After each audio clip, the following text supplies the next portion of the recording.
கோவை மாவட்டம் சுந்தராபுரத்தில் உள்ள மாரியம்மன் கோவிலில் நடந்த வளையல் வழிபாட்டில் பெண்கள் ஏராளமானோர் கலந்து கொண்டனர்.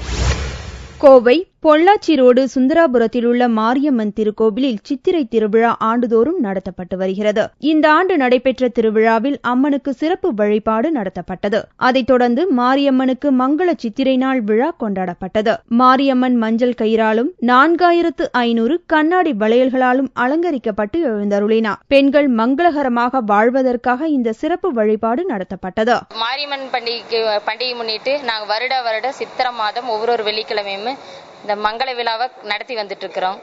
அந்த மங்கள விழாவில் மல்லிகைப்பூ, வளையல், மாங்கல்ய கயிறு இதையெல்லாம் சேர்த்து விளக்கு பூஜையாக நாங்கள் நடத்தி வந்துட்டு இருக்கிறோம்.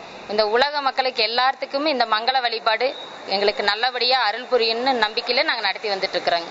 சித்திரை திருவிழாவின் ஒரு பகுதியாக நடந்த இந்த வளையல் அலங்கார வழிபாட்டில் ஏராளமான பெண்கள் கலந்து கொண்டு தரிசனம் செய்தனர்.